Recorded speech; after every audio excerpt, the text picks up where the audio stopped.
changed different now, got the cheat code. Lottie, I just watching, you ain't got the cheat code. Can't stay the same, yeah, you gotta switch it up. Can't stay the same, yeah, you gotta switch it up. Game changed different now, got the cheat. All right. Hey, y'all. Welcome back to the Goddess Giselle Podcast. I'm so happy to have you here. If you're new here, be sure to like, share, and subscribe. You are watching episode 8 of the Goddess Giselle Podcast, and I'm Goddess Giselle, and I created this space to really shed light on women making an impact in the community and beyond across the world. And so today, I'm so excited to welcome our guest, Farah Allen. Hi, Farah. How are you? I'm good. How are you? I'm doing so good. Thank you so much for being here. And okay, rewind. I want to tell people how I met you because I feel like the connections are always divine. And so I was at a networking event. It was really a Black Business Expo, and at the gathering spot located here in Atlanta, Georgia. And Miss Farah Allen was a guest panelist speaker. And so I was in the audience and I heard her story and I was just like, wow. This woman is in her own skin, because that's what's most important to me. She's cozy, just up there in her essence, sharing her story with us while we were in the audience. And I was just super inspired to hear your story, and also just hear you talk about you and what you do, and how you're making an impact. And so, of course, we crossed paths after the panel, and now we're here. So thank you, Farah, for sharing this space with me. And how are you doing today? Let me start there. Well, thank you for having me. I really do enjoy coming on and just sharing the story, because it's, what's the purpose if not to help someone else, right? And yes. And in the career of, in my career, it is a lot of times a burst for anyone.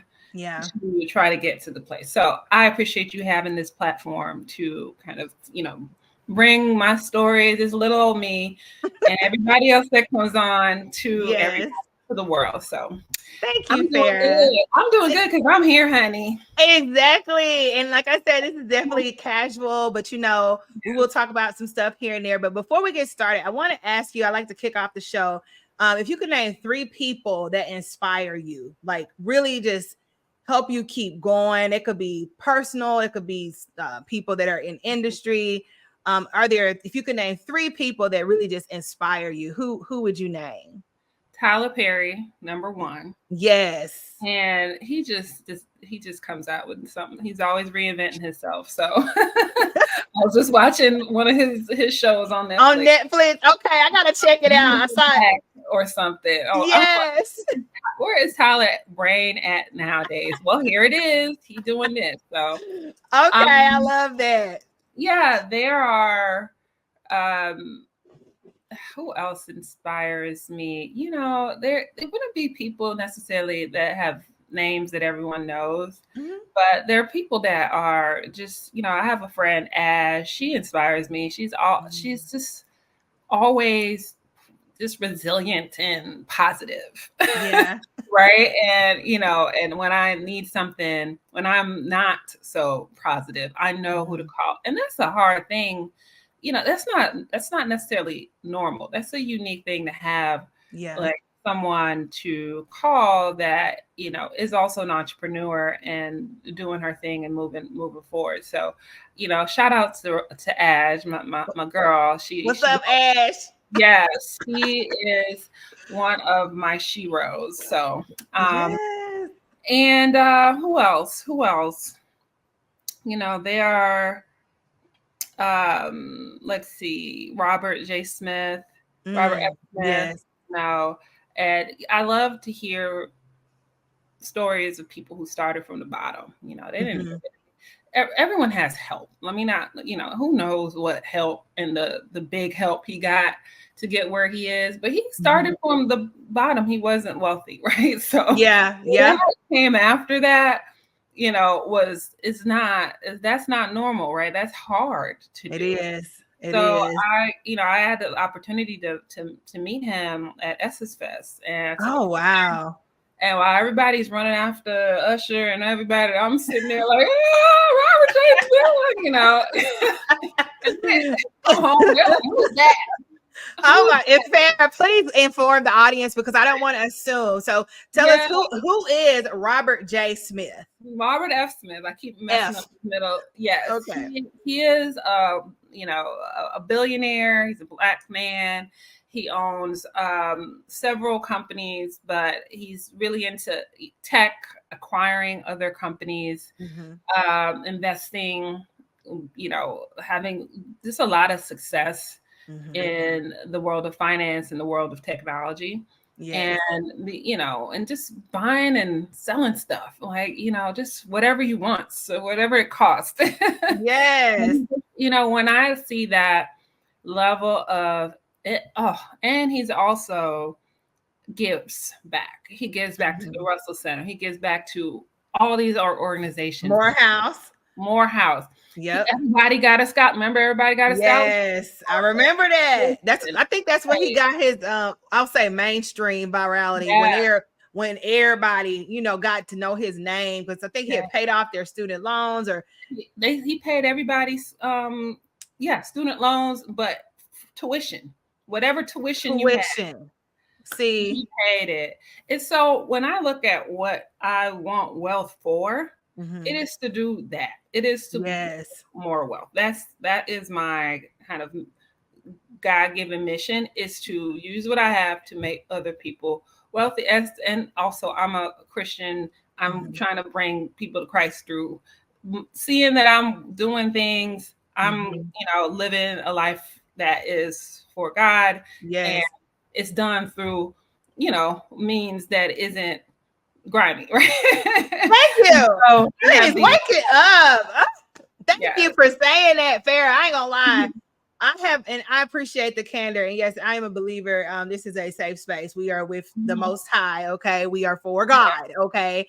The name is made in the image of God. So if we are, Erykah Badu said, if we are made in his image, so call us by our name. Right. But if we call ourselves children of God, Goddess, children of God, then it might ruffle feathers. But essentially, we're saying that we live in the light, the true light that is the Most High God, the one and only. Yeah. But I love that you said that, girl, because honestly, and that's why we're bringing this to light here on this show. That's literally why I created it. I love what you said. You said basically you're getting money without being grimy, without having to sell whatever has to be sold, right? There's a lot of, you could say sold, but it's a lot of stuff people sell to get their money and get their bag, and then act like they just didn't have, like, oh, I'm just made it, I'm good.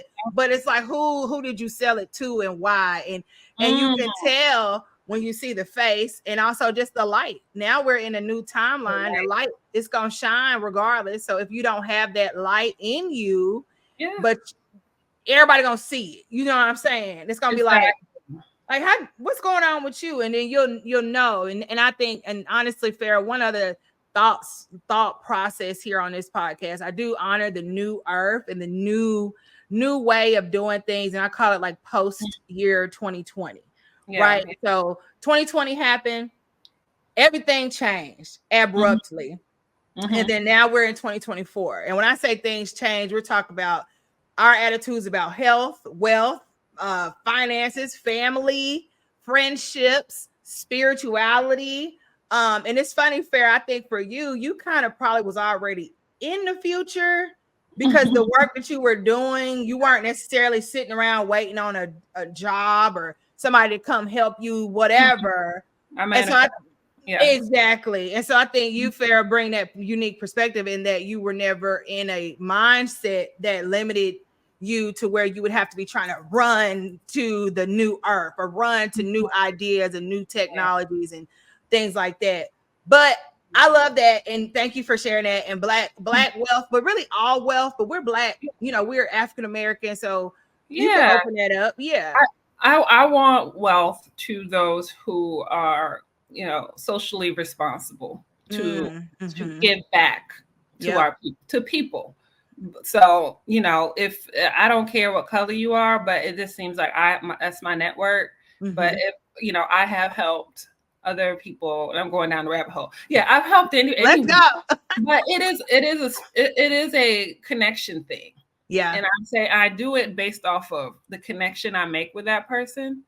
And who is this person, and is this person going to give back? And if I get that energy of greed, or that energy of it's not coming from a place where that's going to probably be the case, then we're not cool like that, So I don't have any encouragement to help, or kind of form my network within that type of personality. So okay, please, let's talk about discernment. And how do you read that energy, or how do you know? Because I'm sure you've met several types of folks. Like, what are some signs, or how do you know when you're like, that you're not for me? Like, what are some ways to watch out? I guess that's a good way to say it. I've had people, I feel like I've had people ask me about discernment a lot this week. My husband asked me about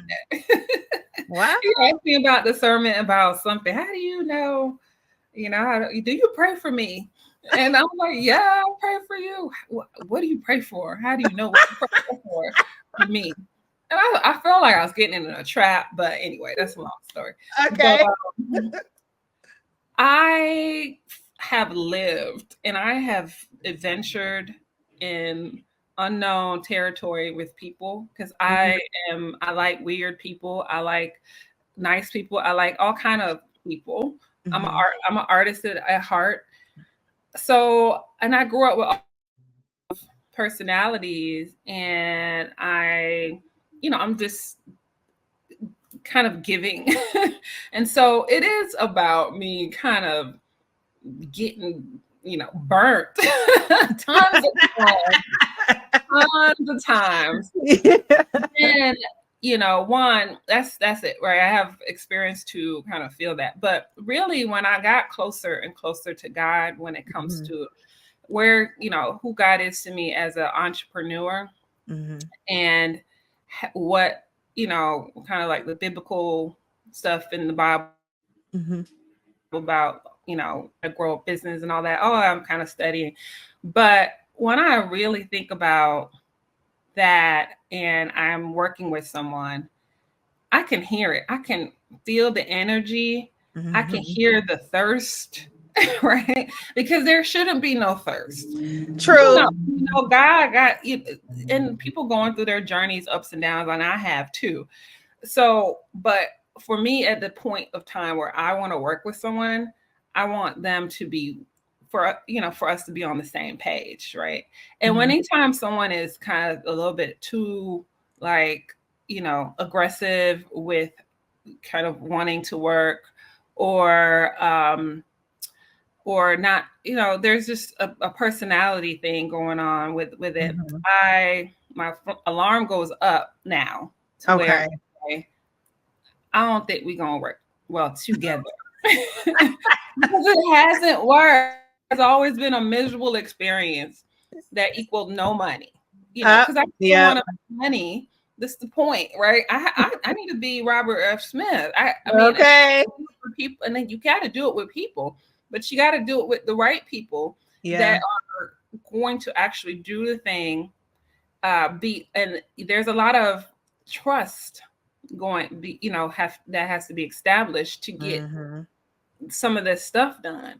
And if I don't trust you, then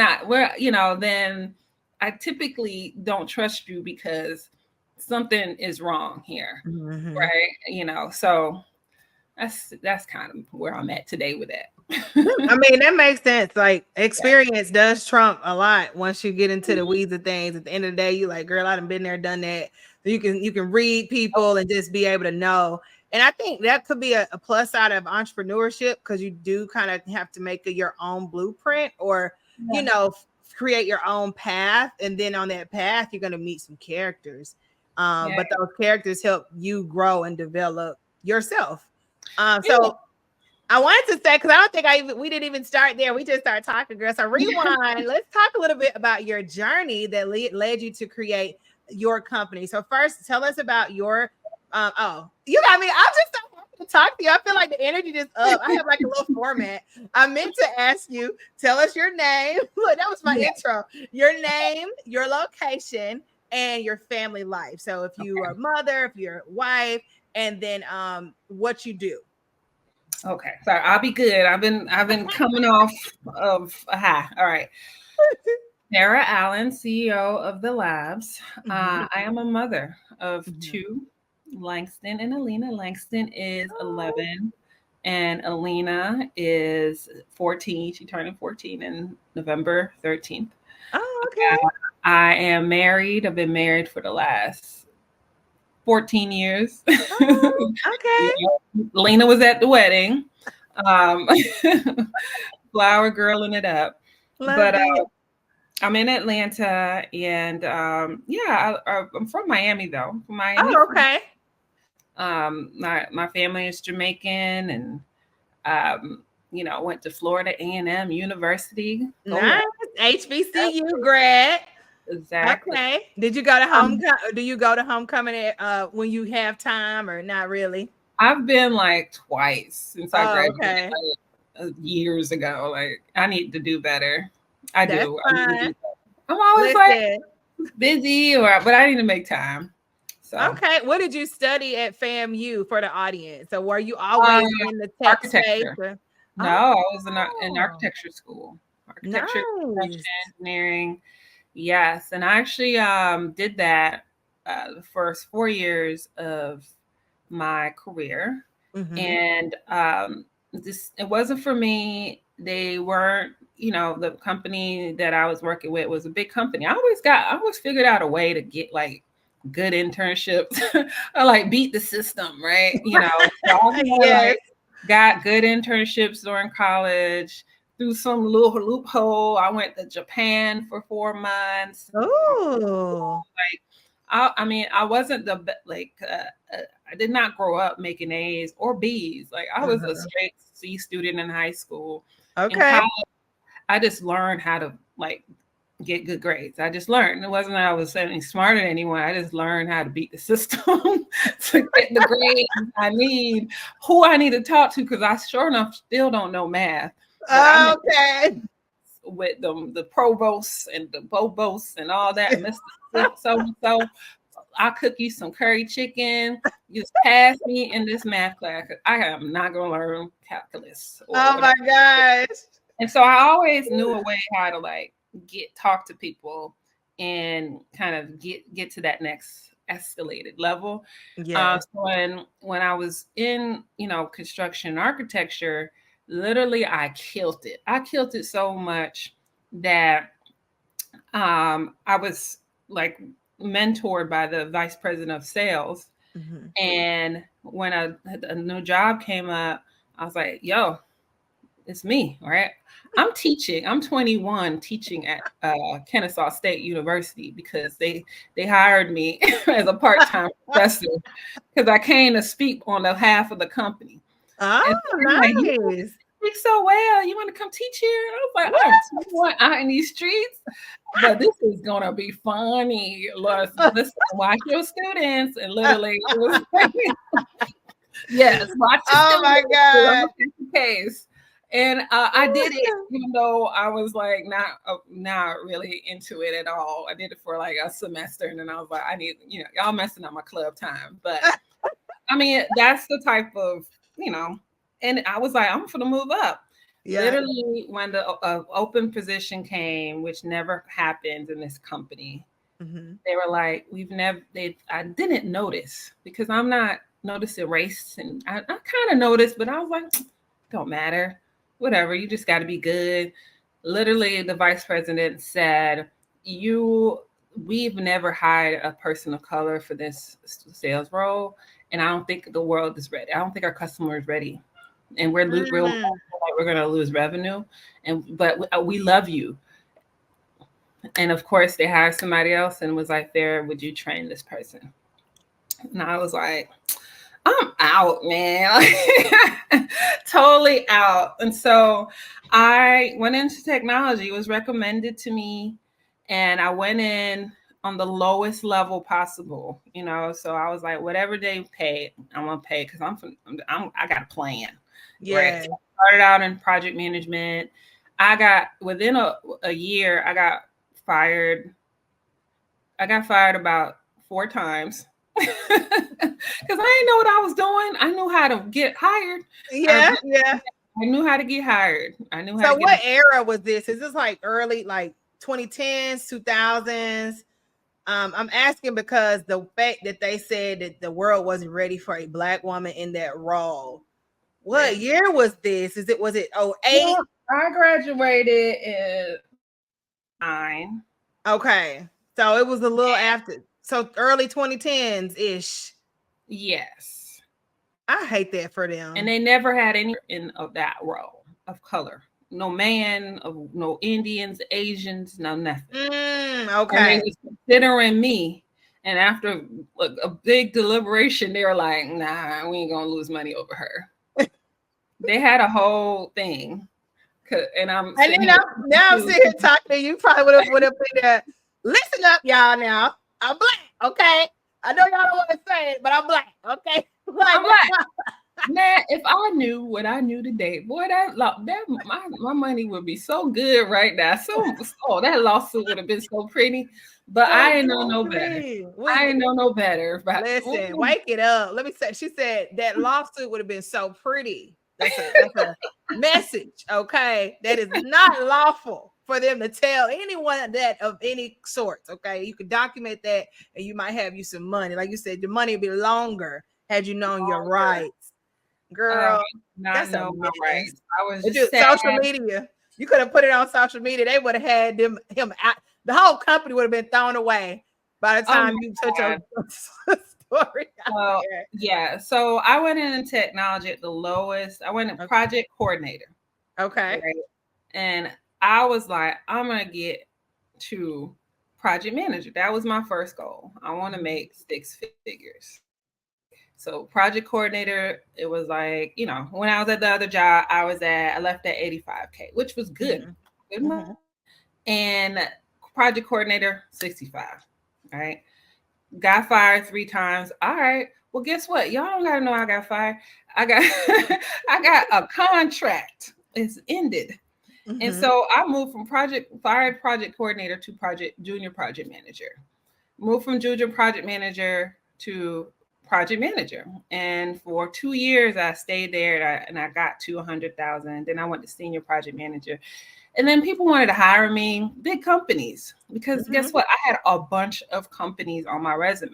I knew a lot about technology because I just was absorbing every process flow, how people do things, how they sell things. I was in. Because I knew I wasn't staying, so I need to go grab all the information. Yeah. And I also I made a lot of friends, a lot of networking done. It was just natural for me to kind of talk to people, but a lot of that was done. And so when I decided to be an entrepreneur, not to say that I had a bunch of little businesses. I sold hair when it was first fresh. And I wish I would have stayed in that. Just little businesses here and there. But I decided to be a tech entrepreneur when it became very hot in Atlanta to do that. Like it was supported by AT&T, which is the Georgia Tech have their entrepreneurship programs, and then it just was louder. It was I couldn't ignore it, and it was very attractive to me. And it was also I was making people so much money, and I was in those rooms, but I had no power. And I got to see none of these products go to a real market, and not in the way that I was like, y'all doing it wrong, but I am not in control here. I wanted to control what I knew was right. I wanted to control my life. Also wanted to make a lot of money. I wanted the potential to make more. I made, by the time I left, I was 200K in, and, opportunities to be hired, senior manager and all this. And I was like, none of this sounds good to me, right? Mm-hmm. And so that's kind of like, you know, me getting into Labz. Now, where the idea and me kind of being an innovator, well, I am an artist. Okay. Because I was drawing all day and they wouldn't let me be an artist, my mom and dad. So I was like, well, I'm just gonna pick something that sounds artsy, architecture. But I'm an artist. I'm a creative. Yeah. Was pulled into a world of technology, in the world of people solving, and my brain works in a very unique way when it comes to problem solving. And so when I, my first swing at tech entrepreneur was in the music space, was solving performing rights issues with copyright, and I solved it in a technology in a very creative way. That's actually, people still ask me why I don't have that anymore. Funding, but that's another conversation. But I built a business. I always kind of think about how to get people to use this, and let's build the technology around people enjoying using it. Right. Like always kind of, that's how I think about things. And so had the tech company with music immediately in the idea stage. I put that idea out there in an event there, and then they wrote an article about me. I have no business. I had an idea. I ended up getting funding from Comcast. Oh, really? Comcast, before I even had the product.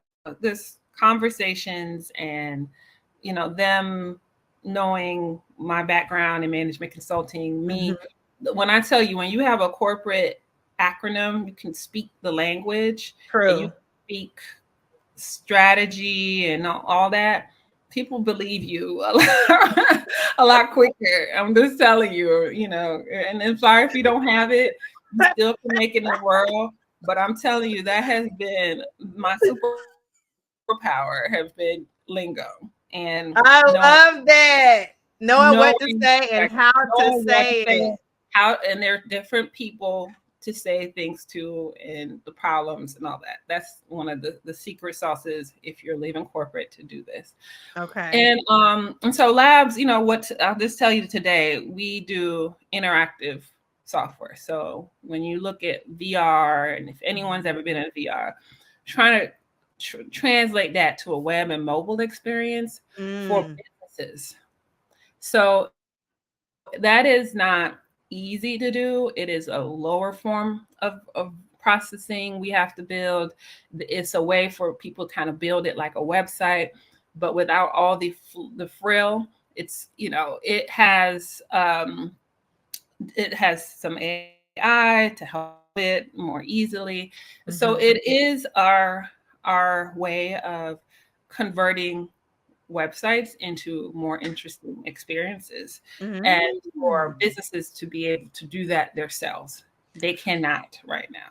And no, we can't. Oh, I love that. So we did Sandbox recently, which is the VR gaming center. They have a few of them around Atlanta, but we went recently. So that was cool, but it was VR. So I'm following that. Yes, and then also I love how you were saying that basically you want to turn the website into your company.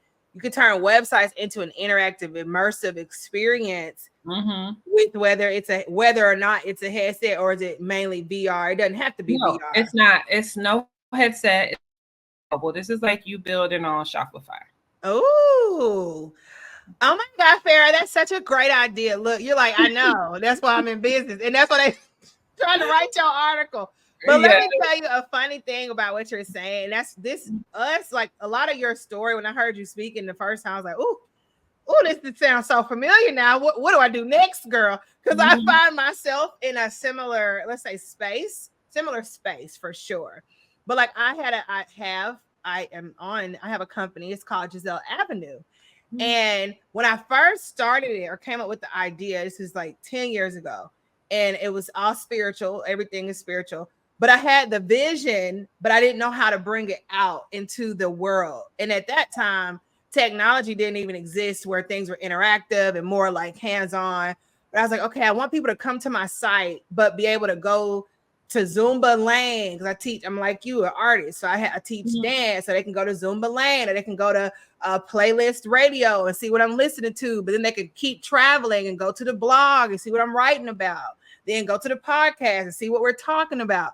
But this was like 10 years ago, right? And at that time, social was still it was up for debate, right? I was very early on social because I saw the future. I saw what was coming. I'm like, okay, we probably want to take this social stuff seriously. And so the way that you just said how your company is fast forward, now people can create, or companies can create websites that are interactive. Because I was thinking that, but girl, I had no idea how to do it. I just stuck with a blog. I was like, okay, it's just gonna be a blog. But the mindset, and I know you have to tell a story about the Disney, how Disney came into your frequency. Oh yeah. And the blockchain technology and how that all worked out. Because I think that's so valuable. You know, people love to hear some names, and I just love to, look, you know how people like. But I was like, hold up, no, Farah is talking blockchain. Like, we just speak a very similar language. So let's talk a little bit about that, the product you were talking about earlier and how Disney came into your frequency. Yeah. And so when I mentioned the music product, if you Google me, it's going to say Labz. And if you Google me and you're looking for interactive, it's going to say Labz, because I didn't change the name, because I was like, I worked a long time for that name. But the product really just iterated throughout the years. Like, yes, it seems like maybe but it was music and blockchain, because blockchain was supposed to kind of be that legal stamp. That that everybody would take, every legal court and all that. I was tracking all of those news articles would take, and but the core of the product that people really liked was that it was beautiful to use. All right, it was collaborative. It had widgets that you can move in and out depending on what type of work you're doing. If I'm writing, I have a writing pad. And if I'm uploading audio, I can put an audio thing over here. And then we can chat, and then everyone can see it. Right. And so when I was at a pitch competition in LA, and then Disney, there was different powerful women on the judging. And so the Disney family was there, one of the people from the family. And I didn't win, but what she said was, I see so much use for this in the film and television and Broadway. She's like, let's talk. And so eventually we talked. She's like, can you add video to this? And so everyone can kind of do their thing. The whole staff can do their thing in these workspaces. And she's like, we'll pay you. I was like, money, right? Because music, they was treating me like a whole bad boy artist in the music industry. And I was like, are you kidding me? Like, no one has this. And y'all treat me, I just so done. But I didn't know where to go. I didn't know where to go. And I was still resilient and pushing. They came along, was like, welcome, oh, Disney, and we love you. And it was like, oh, people actually like what I do. I was like, I'm not silly. I'm not stupid. Like, they made me feel smart. And so the product to shape in this, I say interactive and VR, but it's really about customer experience. What is at that point, it was like a really good customer experience with collaboration. And it was very visual and very modular and interactive, because you can pull these things in and out, right? That's the same formula that we have today when it comes to building these sites. Interactive, controllable, and all that good stuff. And so, they ended up investing. COVID came, they ended up investing. And then from that investment standpoint, they were like, all right, we're going to send all our friends. And so they brought Netflix, they brought Hulu, They brought Robert De Niro. They brought, the Black Lives Matter. They brought everybody. And I was overwhelmed. I didn't know what I was doing. Now I'm in the film industry, doing it, and I'm in a new space where they wanted events now. This is a platform because now there's video and live stream in these spaces. And we in 2020, so everybody's at home. So now we need live streaming fast. We need events online now. And no one has what you have. We need you to put, can we get 100,000 people in here? And I'm like, oh my God, it was the most stressful time. It was the best. It was confirmation of I'm not crazy. And but I was not enjoying it at that point. Yeah. I was not enjoying it, but it was defining because it set the stage for everything that came after. After that, I was like, I don't necessarily want to be in the film industry because they always want something new. And I didn't, as a technologist, you want to build a platform and slowly grow it. In the film industry, they are very creative, as they should be. And it's like a new Avatar 5 got, this special thing. And they want that from me. I can't keep up. That's not what I found. I got Amazon Prime with Coming to America, that film release. Mm-hmm. And from that, they made a lot of money through advertising within the space. Like, on to something. They had video education in there about certain things. I'm like, onto something, right? And then I just realized, listen, Farah, in order for me to really want to be in this business, be an entrepreneur, at this point, I got to do what's true to me. Yeah. I was like, I know the corporate space. I know the corporate client. I need to go back and solve problems for them. And so I went back to some clients and friends and my network. And from that, I got Google, Microsoft. Delta is one of my biggest clients. And these are all people who are, training space, marketing space, nonprofit space. All of these people are the people I really felt like I could help. And so that's where we are today. We did raise money. I raised $2.5 million. I'm doing a $10 million raise now. Wow. But I think all in all, what, it has been a lot of, I would say mistakes, but a lot, I try a lot, I try everything, where I seek opportunities and I'm very audacious with just my goal. And, it doesn't always work out. Majority of the time, it doesn't always work out. But what people say about me is that I pivot. I was just about to ask you about pivoting because you do that very well. I mean, just hearing you talk about your journey, I'm gonna use the word finesse in a light because we're all light here. Okay, now we do talk about the dark, but this is a light show. Yeah, the being able to have that finesse, that je ne sais quoi, right? Because even I don't care your race, gender, all that. If you have that finesse and that je ne sais quoi, even somebody catching a football, somebody could just catch it, be like, but it's somebody else. You know what I'm saying? It makes the world of a difference. So like what I would call, you know what I mean? It's like your signature, like it's your you. And I feel like we're now in a timeline, again, new earth, new rules, new game, post 2020, where your authenticity is your access code to your next level. And really can't nobody teach you who to be. Can't nobody teach you how to be yourself. And I love how you're being so yourself, which I'm so glad you're here because that's really the theme of this platform, because we're not bringing someone else to the space and using that other version of you to get in the door and then, take your hair off and then, okay, this is me for real. But times have changed. And now I want to like really shed light on how being yourself is really the best way. I even saw Oprah say that. She's like, being the maximum version of you.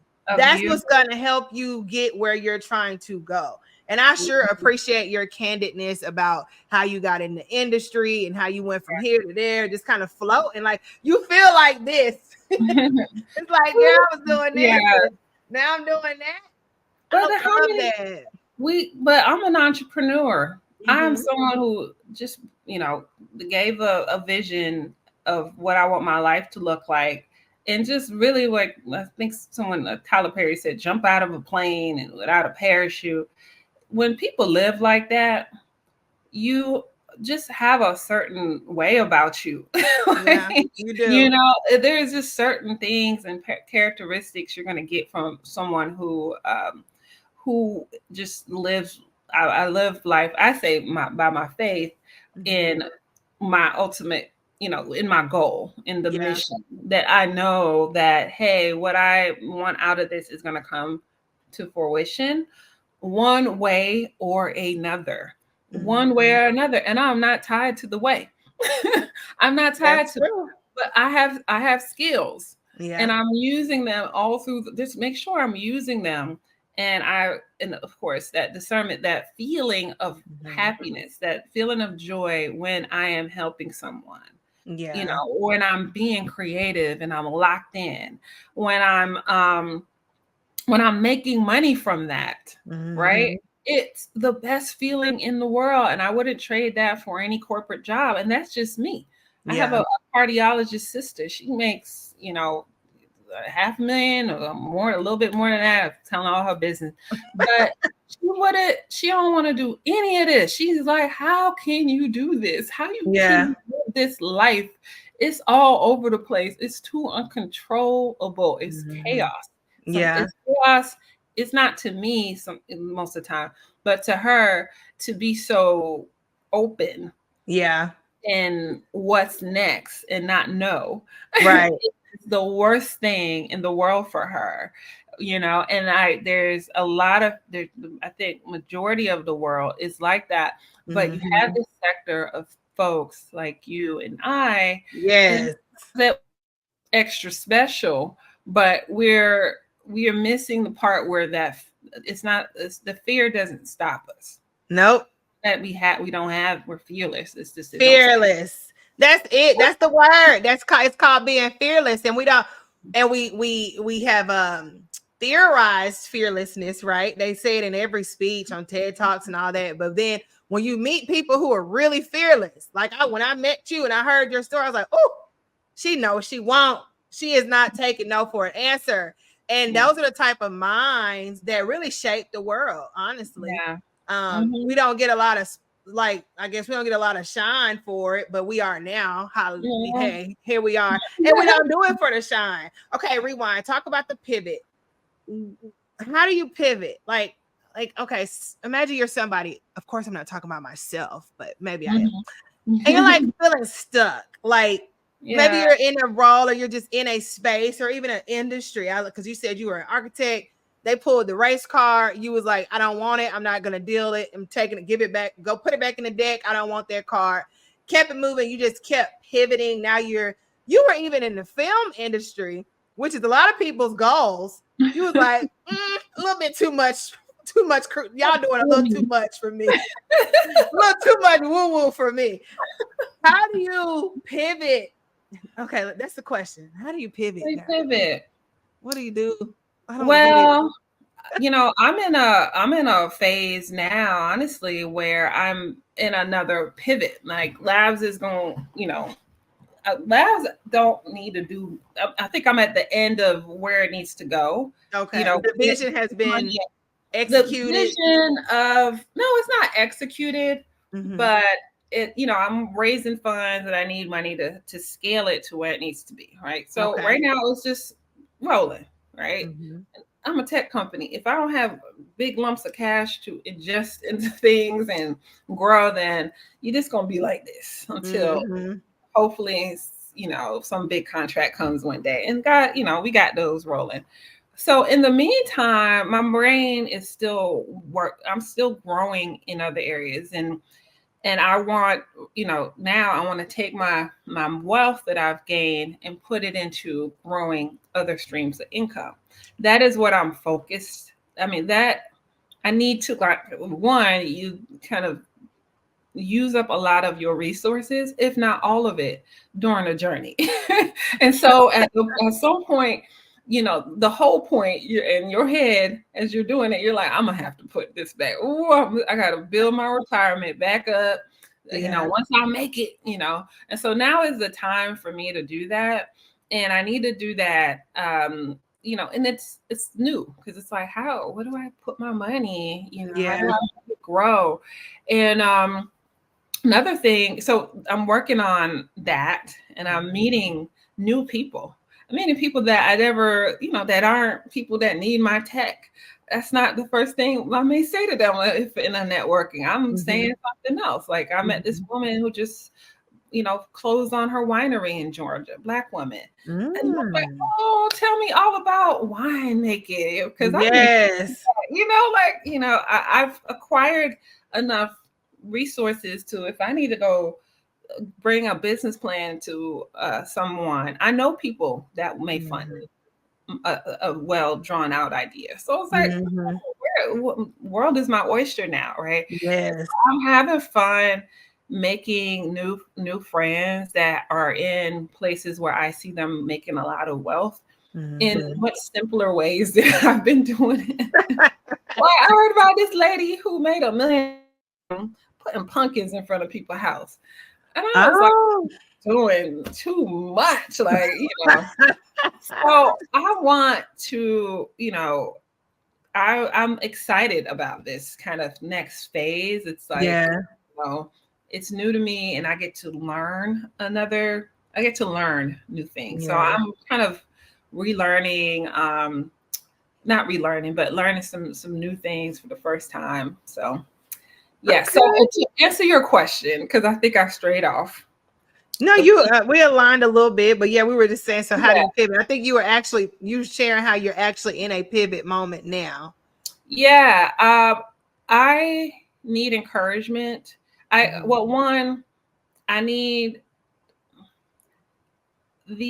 I'm going to a Tony Robbins conference in 2 weeks. I've grew up on Tony Robinson, kind of. I know who he was. That was like white guy, quotes. But at this point in my life, I'm kind of, when I'm researching prosperity and wealth generation and law of attraction, I need help. I need help, more help than what I know, right? And I need energy built into me, and I need to be around people who have that sprawling all over the place, right? Yes. Everything is in my head as to, Farah, you need to make a move. There's things you need to be doing, and I need to put my energy there so that these things will come to me. Yes. That is where I am today with pivots. Where I was before with pivot was, it was like necessity. I needed to move. Like, I'm trying to survive. Yeah, it was a survival thing. Yeah. Today, it was a survival thing, and I knew that I can learn anything, and that my number one skill set is that my network, and that I knew how to put stories together to sell myself, right, and to sell what I'm doing. So I knew that, and so it was just kind of, the Labz is now, and having that be good enough for people to who want to buy. Yeah. But today it's really about, it is necessity. I want to grow faster financially. It's not necessarily about Labz, but just Farah and her family's wealth. How can I grow? That's a necessity. And so I need to be filled up with some energy. Yeah. and network. Yeah. Right. And I need to just, right now I'm in the process of just talking. I'm going out more, networking more, and I'm talking to everybody, because it's like something clicks in me, and it's like, that's it. Oh, so I love that. That's definitely the process. I was just going to ask that. And I would say for me, when you talk about pivot, like in 2020, that's when I pivoted back to myself. So like I reclaimed all my energy, time, resources, frequency, everything. I want it back, bring it back. I call it back to me. And I used to have a pen name. So I'm an artist like you, but I write, dance, create, all that fun stuff. But I had a pen name, Belle in the City. And so I was like a Southern Belle in the city. So like I'm in Atlanta, I'm networking, just really out, doing a lot of outside behaviors. Definitely, you know what I mean? But definitely productive and conducive to my growth. But it was definitely an externalized version of me. And this is story time to people who know me and they might not did know this. So Belle in the City, that was my former pen name, and that's who was on Giselle Avenue. And so when people see me in real life, they'd be like, "Oh, I'm on Giselle Avenue. What's up? It's the Belle in the City." Because like I'm all into the theatrics, right? So I've written out kind of like my own version of my story. And people bought it, right? And so they're like, "What's up, Giselle? Da-da-da, I'm on the Avenue." And then I fell in love, honestly. I fell in love. And when that happened, I was like, "Oh, girl, I want all this energy to myself." Yeah. Why am I? Because I was young. But anyway, all this energy I'm putting out, I could really, really use that for myself. Yeah. And if I bring it back into Giselle, into myself, what could I really attract and really create in my reality if I'm doing it from within myself? Yeah. And so that is where I am. It sounds like that's where you're headed. I think you're going to end up there. But like the spirit is within you. It's within us. Yeah. But if we have been taught or we have been operating outside of ourselves and it worked, because it did work, you know what I mean? But that's what happened in 2020. We got on a new timeline. And in the new timeline, it's all about you and what you are, you love, you like, your vibration. And that's what the frequency went up on the planet, right? And so before we were able to do things to survive. Like, okay, I got to be a lawyer, a doctor. I got to do something so I can make money. Or I got to get a job so I can make money. But when 2020 happened, the earth itself shifted up into a more loving vibration. And she said, "Okay, y'all, I know y'all want to get y'all's money, but y'all taking a little bit too many of my resources and y'all not giving me back what I need to keep growing." And I'm talking about the earth. So the earth was on she was like, "Okay, what are y'all doing driving these cars every single day, Monday through Friday on the weekends and da-da-da? Y'all on flights every single day. Y'all eating up all the food. Y'all polluting the water. Y'all doing too much. Y'all keep having all these beautiful gifts called children, but then the children are not being raised on the resources of the planet, right? They're being raised on things that are not of this planet." So the earth herself just was like, "You know what? We finna take it up." And when we say take it up, it's going to the love frequency, to our heart chakra, our heart space. Our hearts are now in the conversation. Before, you could do things without your heart being in it, right? I mean, maybe not you personally, but a lot of us, like, okay, if I'm getting money, I don't care. I could just drink it away. Like what Solange said on Cranes in the Sky, which is another song that just hits. But she's like, you can drink it away or try to run it away.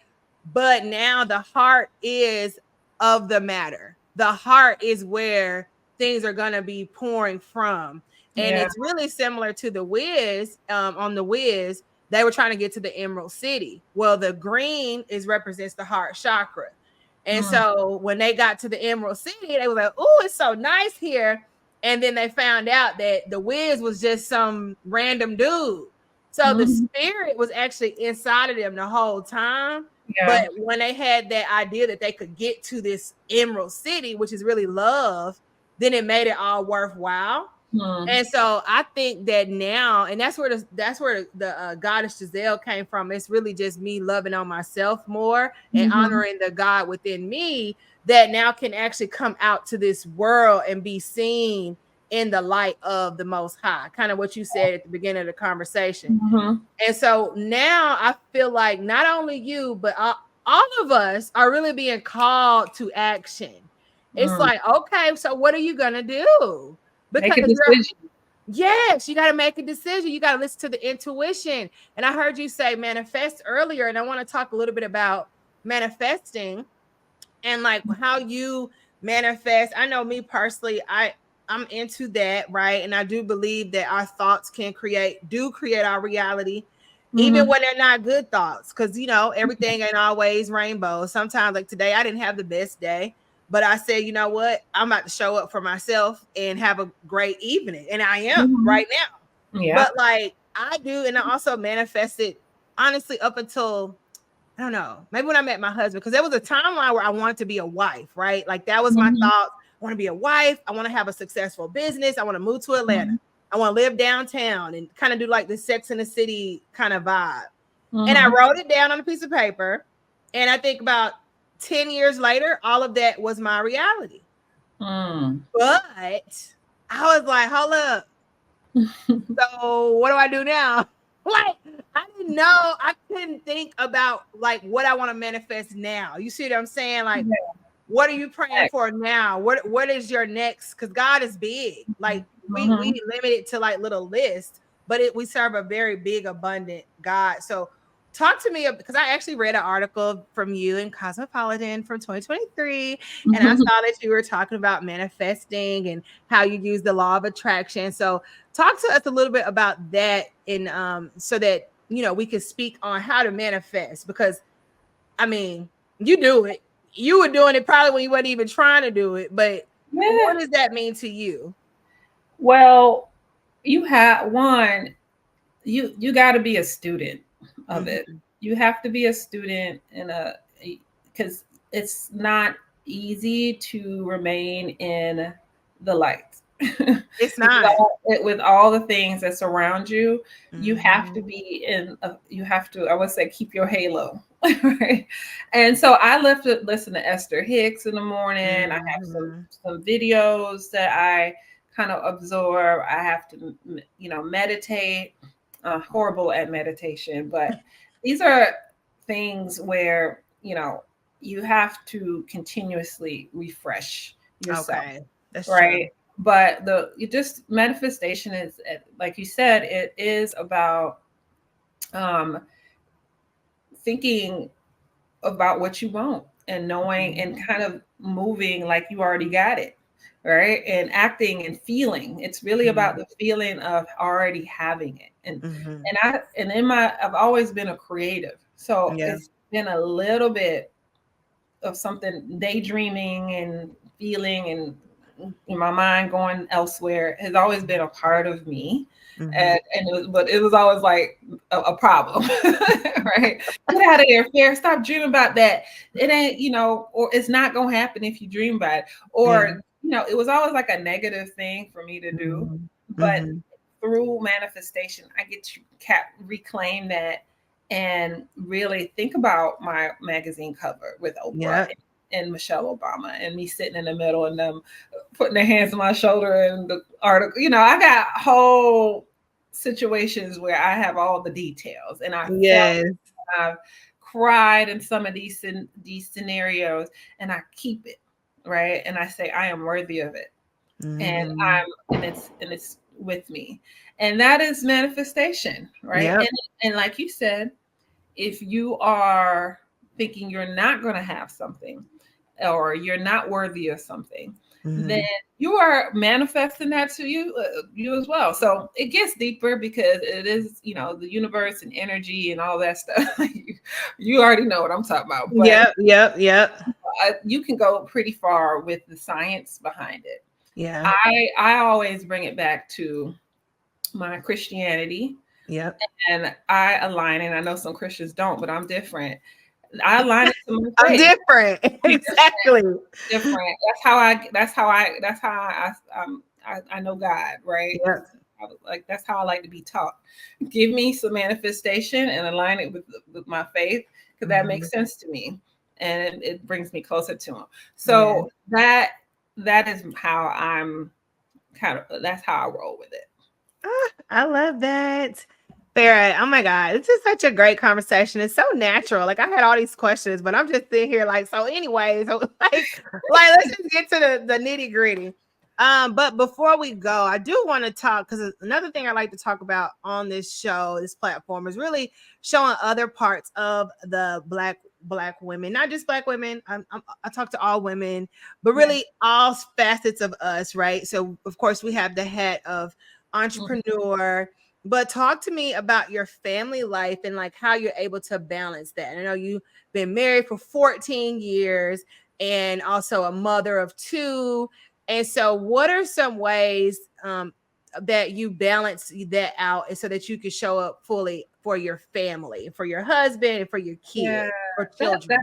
That's a good question. Because I know a lot of entrepreneurs that, you know, and then this is just law of averages with just any marriage, but doesn't always work out. But I have, you know, I think one of the keys is something that I didn't control. I have a really great partner that is very supportive of this journey. And in the beginning, you know, in the early stages, I'll say the half of my journey, it was just busy. I was almost never home. I was always traveling. I was always doing something. And he was home with the kids, kind of, you know, doing the dad stuff and the mom stuff, right? And I was in the streets and I felt bad, but then I was really, you know, killing it. It was like, you know, we're here. What we gonna do? So, but he was always supportive of that, regardless. Which was, you know, everybody around me was amazed. It was like, well, you know, that kind of guy. But you know, I felt something was missing. I wanted to be home. I'm missing them growing up. I needed to find a way to balance, right? And so I switched from, hey, Farah's getting customers from around the globe because she's meeting them, to Farah's getting customers in Atlanta. There's plenty of people in Georgia for me. You know, that's how I met. That's how I, you know, got with some of my other clients, because I spent more time in my city. And so I, you know, it's nothing is, one of the things is like, if law of attraction, this is what I want to happen. I want to be able to sit in my city, not travel as much, still be successful, and focus on that. I'm not going to say, oh, if you don't travel, you ain't going to be successful. That is someone else talking. That's something I'm drawing to myself. Yeah, true. Right? I'm gonna draw that I'm gonna be home.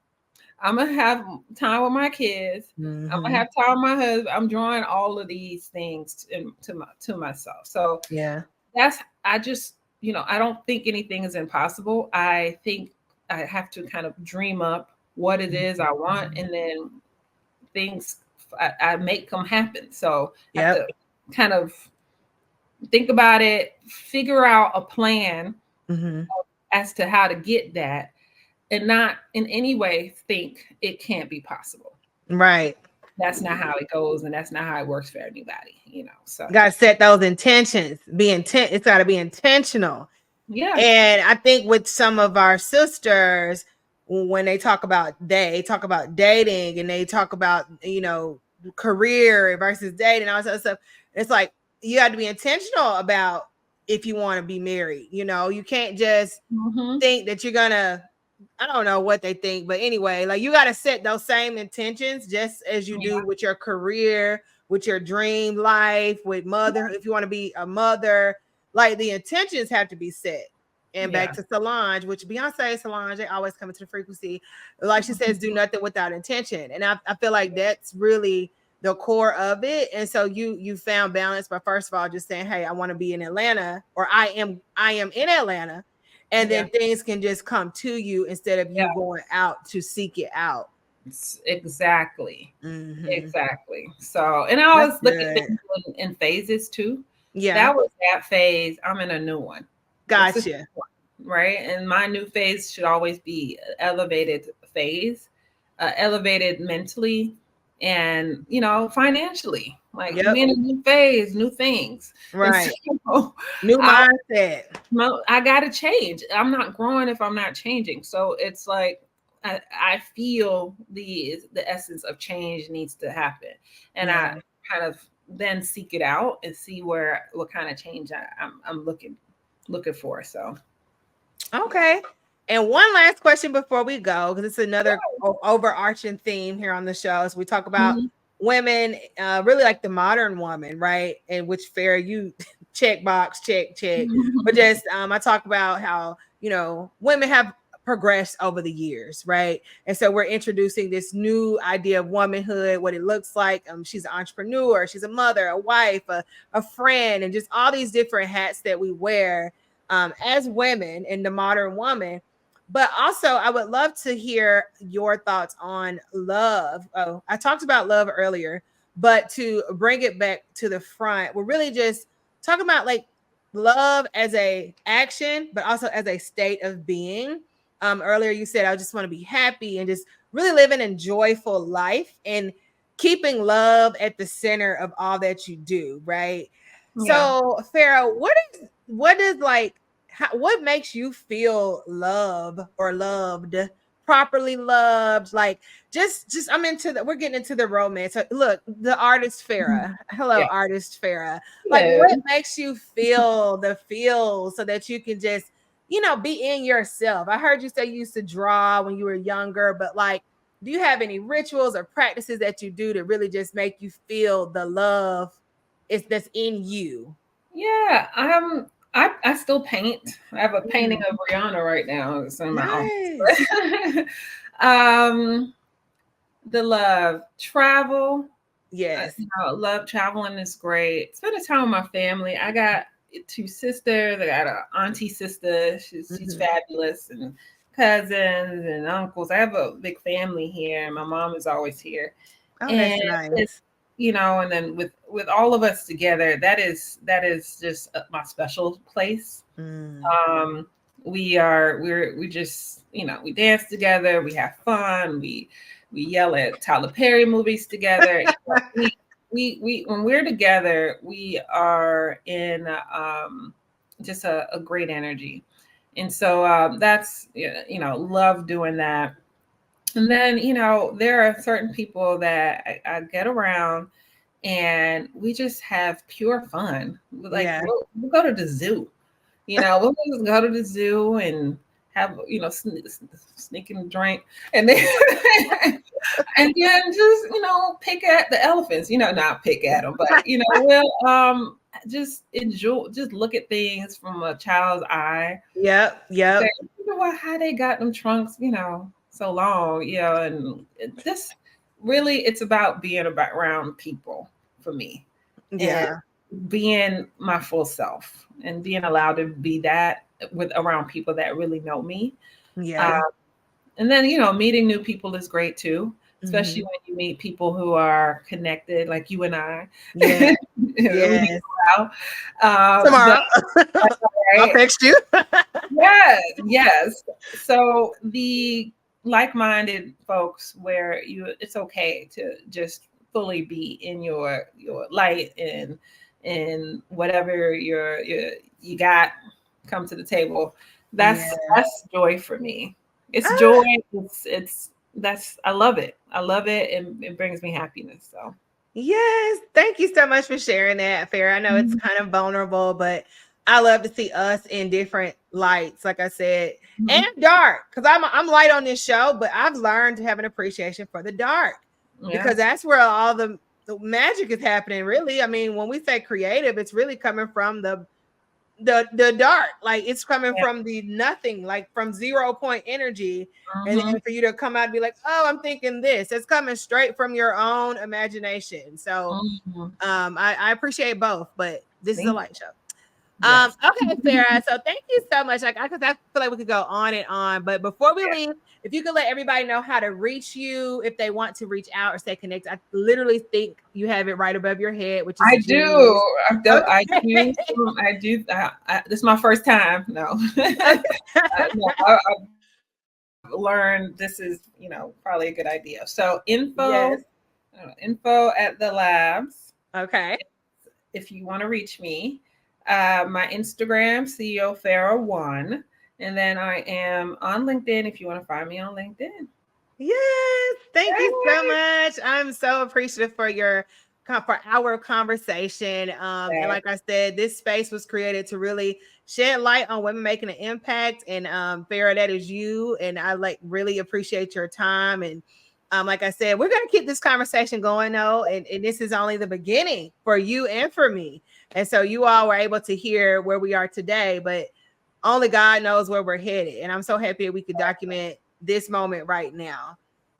So with that being said, you are tuned into the Goddess Giselle Podcast. Thank you so much for being here. And be sure to like, share, and subscribe if you love this conversation. Until next time, we'll talk to you later. Bye. Bye.